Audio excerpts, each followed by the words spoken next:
All right, guys, we are back. Chapter 10 of Frindle. I'm really excited. Like I mentioned in Google Classroom, I'm going to try to start posting one of these every day. But that also means that we only have about 5 more chapters left. So at the end of this week, as we get closer, I will post a Google Forms thing for you to fill out to help pick another book. Some of the books that I'm going to include in that for our next Read Aloud are the same as some of the ones that we had before, and some of them are different. So be watching for that and check that out as we get closer to the end of the week. Okay, Chapter 10, Freedom of the Press. Judy Morgan was a reporter for the Westfield Gazette, the local newspaper. Westfield was a quiet little town. There was the occasional burglary. The teenagers got rowdy once in a while, and there was some shouting at the town council or the planning board now and then. But mostly, things were calm and orderly in Westfield, and every Thursday the Westfield Gazette proved it. Ted Bell sold advertisements for the paper, and he had a daughter in 4th grade at Lincoln Elementary. He told Judy that a bunch of 5th graders were making trouble and were not obeying teachers anymore, that there was something about a secret code word that they were all using. And half the students had been kept after school one day last week, including his own little girl. The only other story Judy was working on was about 18 new trees that were going to be planted along East Main Street. The trees could wait. This thing at the elementary school sounded like a real story. So Judy Morgan showed up at Lincoln Elementary School at 3 o'clock the day after Mrs. Chatham had been to visit Nick's parents. The sign on the door said, "All visitors must report to the office," and she did. On the bulletin board outside the office, Judy saw Mrs. Granger's notice about the punishment for using the word Frindle.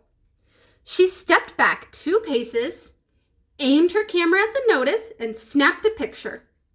She read the notice once more, and then stepped into the office.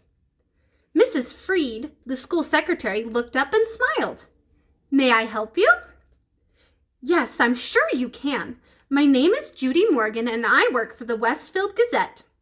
I'd like to know about that poster outside the office, the one with this word Frindle. Who should I talk to?" Mrs. Freed stopped smiling.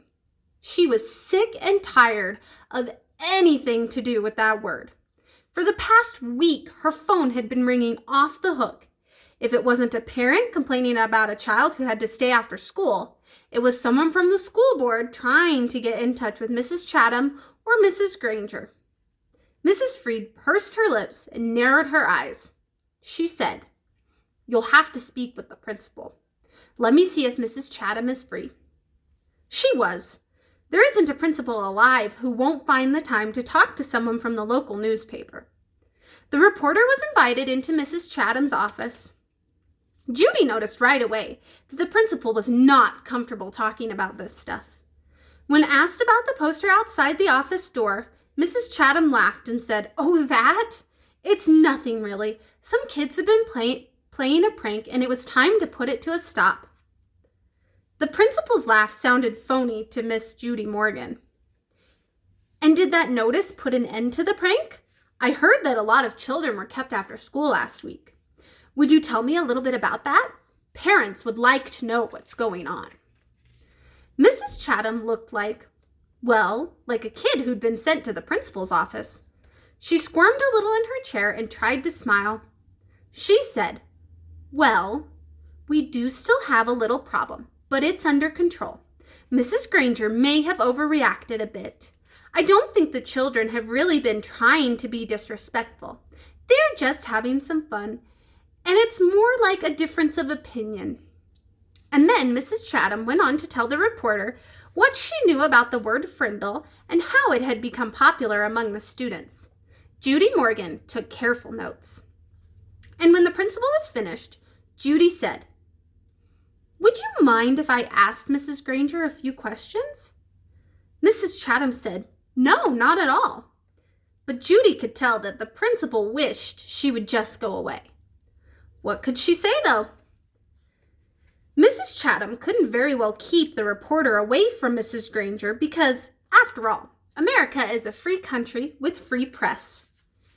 If Judy really wanted to, she would talk to Mrs. Granger sooner or later. It was sooner. In 3 minutes, Judy Morgan was standing at the door of room 12, looking at Mrs. Granger. There were about 15 children sitting at desks scattered around the room, busy writing out their 100 sentences. She knocked, and the teacher and students looked up from their work. "I'm Judy Morgan from the Westfield Gazette, Mrs. Granger. May I have a word with you?" Mrs. Granger stood and came out into the hallway and closed the door. Judy could see past her and saw that every kid in the room was straining to listen. Judy noticed Mrs. Granger's eyes right away. Gray, maybe flecked with a little gold, and very sharp, but not hard or mean, just bright and strong. The reporter didn't waste words. "So I hear that you plan to stop the students from using their new word. How goes the battle?" Mrs. Granger did not smile, and her eyes got even brighter. "First of all, it's not a battle. I am merely helping my students to see that this foolishness should stop. Such a waste of time and thought. There's no reason to invent a new and useless word. They should each learn to use the words we already have. But of course, all of this is just a silly fad. And when you add an E to fad, you get fade. And I predict that this fad will fade."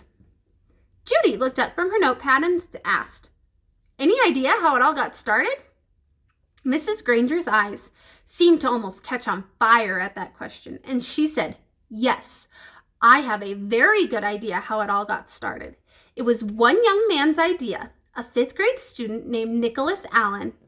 And now you will have to excuse me, Miss Morgan, for I have papers I must grade." And with a brief, firm handshake, Mrs. Granger ended the interview. The reporter didn't leave right away. She walked back through the hallway and sat on a bench outside the office so she could look over her notes to make sure they made sense. It took her about 5 minutes. Then Judy stood up, put her notebook into her large black purse, waved goodbye to a frowning Mrs. Freed, and headed out the door. As she walked to the parking lot, 5 or 6 kids who had just finished writing their sentences for Miss Granger came out another door. Judy walked beside them, listening to them laugh and joke. Then she asked them, "Why do you kids keep saying Frindle? Don't you hate staying after school?" A boy, who was almost falling over from the weight of his backpack, looked up at her and smiled. "It's not so bad. There's always a bunch of my friends there. I've written that sentence 600 times now." And then the kids said Mrs. Granger didn't even look at their punishment papers anymore. They were sure, because where you were supposed to write, "I am writing this punishment with a pen," everyone was writing the word Frindle. Every 4th or 5th sentence. And Mrs. Granger hadn't said anything. One girl bragged that she had written the word Frindle 45 times on her sheet today. She grinned and said, "That's a new record." "And this boy named Nick," Judy asked, "has he had to stay after school too?" The kids giggled, and a tall boy with reddish-brown hair and glasses said, "Mrs. Granger has kept Nick after school so much that everyone thinks she wants to adopt him." The reporter smiled and said, "Do you think I could find Nick and talk to him this afternoon?" The boy looked at Judy for a second and then said, "I don't think Nick would want to talk to you right now. He might say something stupid and get himself in trouble." Then he grinned at his friends. The kids laughed and poked and punched each other and headed off down the block. Judy drove back to her office and started writing. So there's that girl's paper. If you see at the end, she wrote Frindle instead of pen. I am writing this punishment with a Frindle.